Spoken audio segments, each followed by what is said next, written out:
I am really enjoying the new meta and these new cards that we have to play with. I have previously made a perfect deck structure video that kind of really showcased how to get the most stats and always have the most potential throughout the entire match, transitioning into the mid game, into the late game.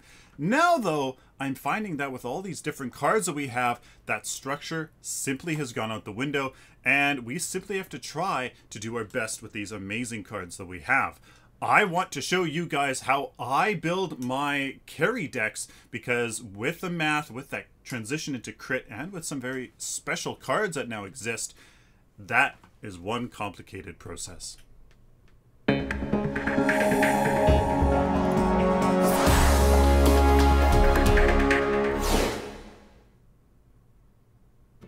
Hello ladies and gentlemen, welcome to a Paragon Guide. I am Sylphin. We are taking a look here at Sparrow. We're going to use Sparrow as an example because she actually has a few interesting things that we can do with her that should showcase how I go about building a deck for her. So we're going to start here on the Epic Games deck builder just because this is really nice to have the 0 total CP. It makes it really nice and simple here. I start out going with the end game deck. The end game deck that I think is going to be the most usual cards that I'm going to have in your typical game. And then we go into options, we do the early game, and then we fill in the mid game. End game, all of its options. After that, then we do the early game, and then we fill it in with the mid game. So here at the late game, for our ADCs, I know from the math that Warlord increases our DPS the most. For Sparrow here, we are going to now fill in the rest of her kit. Now, I know from going into her DPS curve that we need 11 CP's worth of crit chance in order to make that transition work. And in order to get that 11 CP all at once, the easiest way possible is simply a Spear of the Rift Hunter. Really no other way. I really like it nice and simple just to do that. Spear of the Rift Hunter, one of my go-to cards for crit chance, just because it has 3 CP, 1, 2, 3 right on it, makes it very nice and easy. Now I will go a little above and beyond and go 12 CP into this card.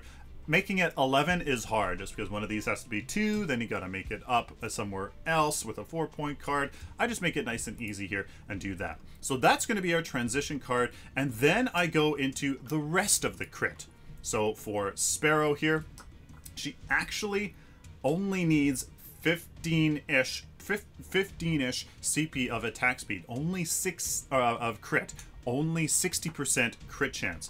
Now that might seem a little low, and we might play around with that later, but I just want to get a kind of a rough ballpark. So we're going to go with Spear of the Rift Hunter, or we can take a look here at what are the other cards that can give us crit chance. Really not too much here that I want. Offensive maneuvers, no. None of these armors here, not health regen. Really just Rift Mage's Scepter. I only need 3 more CP into that, and I want to get it right away. So this Rift Mage's Scepter here, we get 1 as soon as we equip it, and then with 1 upgrade, I'm actually going to go into the Major Wound. So we'll have 16, make it nice and easy, because this I want to have a big card in the late game. 2 major strikes here is going to round that out. 2 12-point cards, very easy. Now I go into the crit bonus. Why? Because this has a lot of options in a lot of cases. We have crit bonus attack speed, crit bonus health, we're not going to be doing that, crit bonus lifesteal, and crit bonus power.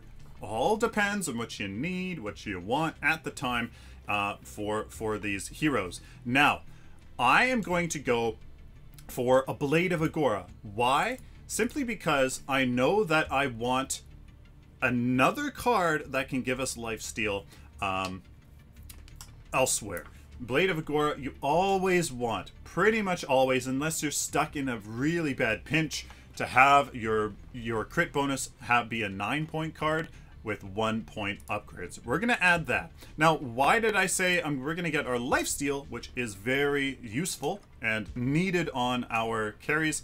Why did I say we're going to get that elsewhere? Because there is a very, very important card for Sparrow called Hemorrhage. Very fantastic on our carries, on a lot of the other ones, but Sparrow has another advantage that a lot of other heroes don't, and that's Silent Indignation. It is kind of the same thing, except it doesn't give you as much attack speed, but it also doesn't give you that additional 15% damage. Silent Indignation in conjunction with a phase is very, very common, and I think Silent Indignation is probably a little bit of a better option for Sparrow, just so that you're not always taking that 15% damage and you don't really have to worry about it. And this doesn't also have a mana cost. So Silent Indignation, we're going to use this to get our lifesteal. For this one, I recommend 10% lifesteal. I don't recommend more than that, just because you're taking CP away from the damage part of your carry. And that's, I think, honestly, the most important part. For melee carries, 20% pretty much is a minimum, just because they're melee, probably taking more damage, and that's very effective. But for somebody like Sparrow, I think we're only going to get 10%. Greater Drain, that gives us our 10%. Perfect. Now, we have what we want here. We have made sure that our fully upgraded bonus on our crit damage bonus is all 1 point upgrades, and this has been informed by our flex card. Usually on other heroes, it's going to be your Hemorrhage on a lot of carries. That simply seems to be the meta right now. Or maybe even a Blink Shot on a Revenant instead. Blink Shot on Revenant is gold. That is kind of your flex card. Now you have to fill in what they're missing in the stat department. In order to help do that, we also need a ward. Always, no matter who you're playing, no matter what role you're playing, what hero you're playing, no matter the situation, no matter your elo, no matter the scenario, I don't care. You always, no matter what, have a ward. For somebody like Sparrow here, you're going to keep this ward from the early game to simply keep it simple. Sage's ward, 1 CP of health, certainly doesn't hurt. And that's exactly what we're going to do. Because it's from the early game, we have all 1 point cards in it, or 1 point upgrades in it. Boom, nice and easy. Then, our last card here simply gives us the rest of what we need. Now, I'm going to be tailoring this deck for a certain purpose. So what we're actually going to do is get a Whirling Wand with 3 Major Strikes. Now, you can see here, we're at 58 total CP, so we need 2 more. Now, how are we going to get those 2 more? I don't necessarily want more lifesteal, although that certainly wouldn't hurt, to be honest with you. Well, I kind of want more damage. I'm going to think in this scenario, guys, that we are making a Sparrow phase combo deck. This Sparrow deck here is going to be tailored to having a phase who's very meta right now, basically babysitting you, popping her ultimate on you, keeping you alive. So with her ultimate giving us attack speed and Silent Indignation giving us attack speed, I want a ton of power and a ton of crit. Now what we can do here is, because of Sparrow's affinity, she has a very unique opportunity here to go for 4 point wounds. Now, unfortunately, though, we're going to have to see how this works here, and we're going to see what we can do. So what I have decided to do is, on this last Rift Mage Scepter here, we made this a 4 point wound, and then I added in 1 more CP of lifesteal, 12.5%. That's absolutely fine. Nothing wrong with that. More certainly doesn't hurt all that much. So now we have 60 total CP. At this point in my carry deck, I kind of recap and kind of take a look and do some simple additive math. How much power, how much attack speed, and how much crit do I have in this deck? just very quickly, if you guys are interested in knowing how I count that stuff up, you simply go on here and you have to remember 1 CP is equal to 6 power, 5.5 attack speed, 4% crit, 5.5 attack speed, etc., etc. That's how you kind of count it up. So this Blade of Agora, for example, has 1, 2, 3, 4 CP of power. This Riftmage's Scepter has 1, 2, 3, 4, 5, 6, 7 power, 7 CP of power, and then you include the 2 CP from the fully upgraded bonus. So that's 1, 2, 3, 4, 5, 6, 7, 8, 9 CP of power. This Riftmage's Scepter has 4 plus the 1 on the Riftmage's Scepter card itself, 5 total crit chance. So when we add all that up, we come over here and we can see for Sparrow that we have this much power, this much attack speed, and this much crit. Now, why is this 3-8? Well, we have 3 attack speed built on Sparrow, but if we want to consider when we use Silent Indignation, we get 5 additional attack speed only for 6 seconds. That we have 8. So it depends on what you want to consider. Do we have 3 attack speed? Do we have 8?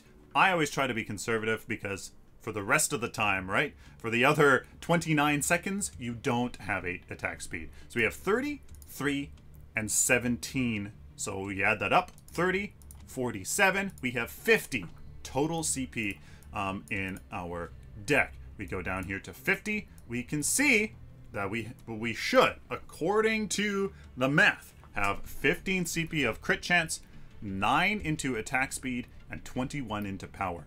We can see we have a ton of power, an absolute ton of power, 50% more than we should. We are missing out on some attack speed that we should have, but when we use Silent Indignation, we'll actually be more in line with what the math says, and we have more crit than we need, making it a little bit more consistent, meaning when our phase does actually go on us with our ult, boom, we're going to be dealing more higher consistent damage. We're kind of tailoring this deck to do that, and I think that is a-okay.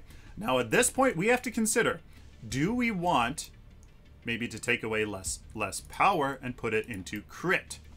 Maybe do we want 20 CP of crit in order to bring us up to 80% crit chance? Is 68% crit chance not enough? That maybe seem a little low. So what can we do? Well, we can simply go in here, take out this 3-point, put in this wound, and we've kind of maybe at this point tailored it to be a little bit more reliable damage. And that's pretty much the deck. That is what I go for. The Warlord here, again, still, we could go for power to make it even more ridiculous with Silent Indignation and a phase or something like that. But there you go. Now, we finished the endgame deck, and yeah, I'm happy, kind of. I don't know.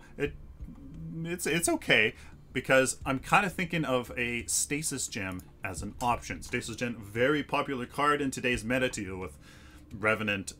Revenant obliterates a whole whack ton of people's ultimates, but you know what? This is going to be a...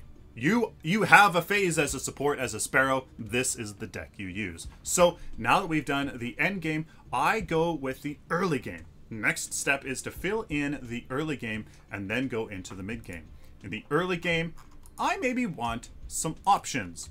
I want definitely a healer token as an option if you just need it, with maybe a cast or with a strike token, or I want just three strike tokens perhaps. But really, I don't really like doing that with my carries unless I really rely on them. So let's do that this time. 3 strike tokens if you have a phase with a circlet of health right off the bat or something like that, or if you have not so strong support, so you can go with strike token and a healer's token just to stay alive.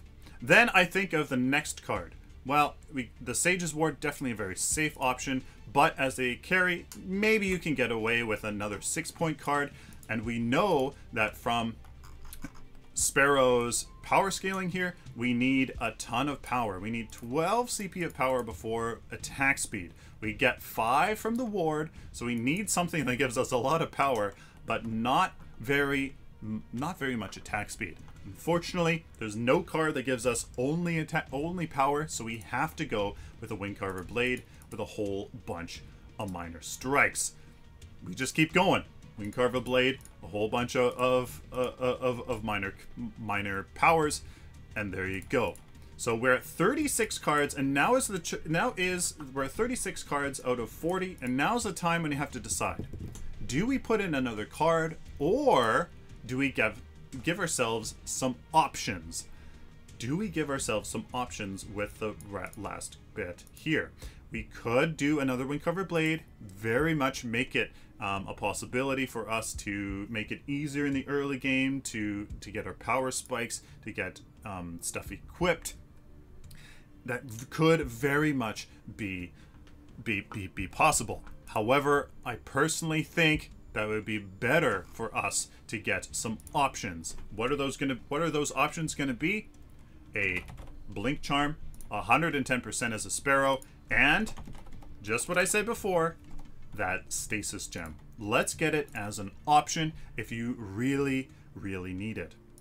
Now, with that said, we have 38 out of 40 cards, and we're just gonna maybe increase our number of strike tokens, perhaps. That could be an option.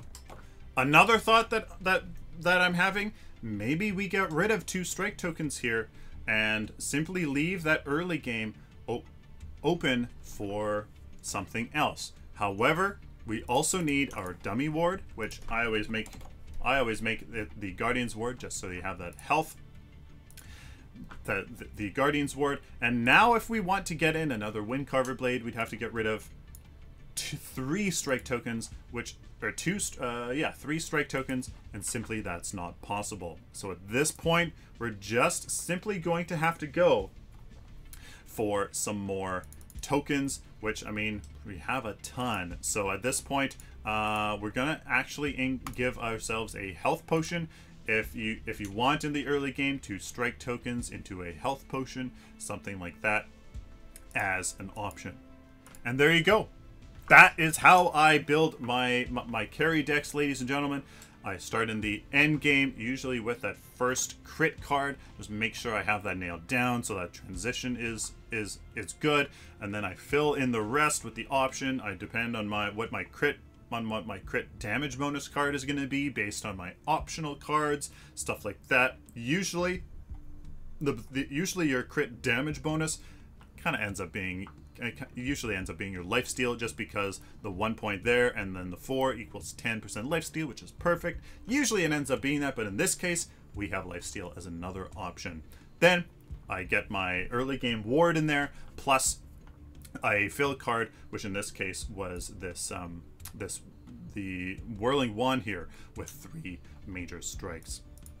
There you guys go. That is how I do this, and I'll finish it off even with how I figured out how the transition is going to go. How exactly do you know when to transition from that power attack speed into that crit? So from here, we're going to go from the early game. We're going to go, let's say we get our strike token and healer token. Wonderful.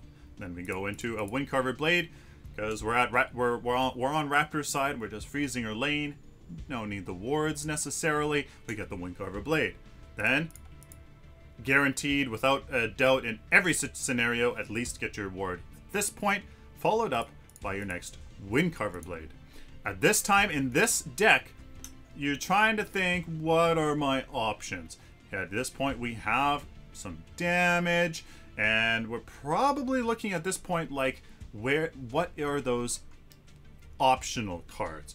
Probably we're going to get our Silent Indignation for those Raptors, and of course just to have that attack speed, which we could certainly use. Now at this point, you're probably not going to have your healer token, strike token anymore, and at this point in this deck, provides us with a unique challenge because we need to get into crit around the 37 CP mark. So then we need to go into power first. That is what gives us the most DPS at this point. We're still not at when we transition into crit. So the interesting part in this deck, the way that I've made it here, and that we could maybe tailor it after a lot of thinking and tinkering with this, we could maybe start going into Spear of the Rift Hunter. Now, the interesting part of this is as soon as we equip the Spear of the Rift Hunter, we should be transitioning into crit. So what this is telling me is we need the Spear of the Rift Hunter minus... Okay, so this is... You're getting a very candid video here. We know that the Spear of the Rift Hunter is 12 points. We can easily get that by getting rid of our early game Windcarver blades. Perfect. Now that just means that we need 9 CP for our Blade of Agora, meaning at 43 CP, I can transition effectively into crit. Now we can simply go, okay, so we can therefore start getting the Spear of the Rift Hunter. We can get 1, 2 upgrades. We drop our Windcarver blades, pick up our Blade of Agora, meaning boom, we are right there at 43 CP. Now you're saying, well, we fully transitioned into crit here at 43, and you said to do it at 37. That's because we have to add on the Silent Indignation here, and the fact that we have our ward, etc., etc. That was the transition to crit. Another option would be work backwards. Work backwards. Aha! Here is our 37 CP with all of this stuff. What are our stats at this point? Have we met our target for that transition point? Well, we go over here to Sparrow. 11 in CP into crit. We know we have 12 at this point. 5 into attack speed. Well, we spent 4 on the Silent Indignation, so that should free up 1 CP for elsewhere, and 17 into power, meaning 1, 2, 3, 4, 5, 6, 7, 8, 9, 10, 11, 12, 13, 14.